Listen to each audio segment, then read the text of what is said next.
Hello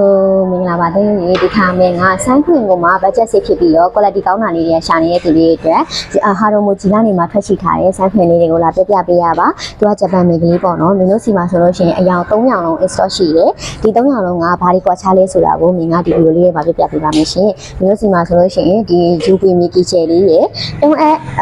အပ် UV Mickey ကျယ်လေးရယ်ဆိုပြီးတော့3မျိုးလုံးရှိတယ်ဒီ UV ကျယ်လေးရဆိုလို့ရှိရင်တော့ဒီအပြာရောင်လေးဖြစ်တဲ့ရိုးရိုးကျယ်လေးရဆိုလို့ရှိရင်အသား6တဲ့သူတွေ dry skin ကနေစား sensitive skin ဆိုအသားရည်ကိုလိမ့်ပြီးသားလို့ရှိရင်ဆိုးဆိုးကြီးကြီးလေးကြိုက်တဲ့သူတွေအတွက်အသုံးပြုပေးလို့ရတယ်အသားရည်အဆူလက်ကိုထိန်းထားပြီးနိုင်တဲ့ဆန်းခွင်လေးပါဒီမင်းလေးစီမှာဆိုလို့ရှိရင်တုံးအပ်ကကြသူက2မျိုးရှိတာပေါ့နော်တုံးအပ်2မျိုးရှိတာဘာကွာလဲဆိုလို့ရှိရင်အသားရည်ကိုကြီးကြီးလင်းလင်းလေးနဲ့အသားရည်ကိုကြီးကြီးလင်းလင်းနဲ့ဆန်းခွင်လိမ့်ပြီးရတယ်တခြားဘာမှမလိမ့်နေတော့ဘူးတုံးအပ်ဖက်လေးပါတာကြိုက်တဲ့သူတွေအတွက်မင်းကဒါလေးကိုအသုံးပြုဖို့တော့ comment ပေးချင်တယ်ဒီအစိမ်းလေးကကြတော့သူကဝက်ချန်အစီဘူးလည်းရှိတယ်အသားရည်နည်းများရောင်ရမ်းတာတွေဝက်ချန်ကြောင်ရမ်းခဲ့တဲ့အမဲဆက်အမာရလေးရှိတဲ့သူတွေအတွက်ဆိုလို့ရှိရင်ဒီကောင်လေးကိုအသုံးပြုပေးလို့ရတယ်သူကလည်းဆန်းခွင်လိမ့်ပြီးသားလို့ရှိရင်တခြားဘာမှမလိမ့်ချင်တော့ဘူးအနကိုအသားရည်ထက်တစ်ဆင့်လိမ့်ချင်တဲ့သူတွေအတွက်ဆိုလို့ရှိရင်ဒါလေးကိုရွေးချယ်ပြီးအသုံးပြုပေးပါရှင်ဒါလေးရဆိုလို့ရှိရင်တော့အသားရည်ကြီးကျင်တဲ့သူတွေဒါလေးရဆိုလို့ရှိရင်ဝက်ချန်အစီဘူးရှိတဲ့သူတွေဒါလေးရဆိုလို့ရှိရင်ပုံမှန် off skin တိုင်းအသုံးပြုပေးလို့ရတယ်အဆူရက်ဖြစ်ပြီးတဲ့ဆန်းခွင်လေးပါရှင်ဘာလေးပဲလို့မင်းတို့ရဲ့မန္တလေးမြို့ရှိဘက်ချမ်း45နဲ့တရားကိုကြီးတောင်းပါရှိရဲ့ Collection Cosmetic ဟောင်းလေးကိုပြရပြပါရှင်ကျေးဇူးတင်ပါတယ်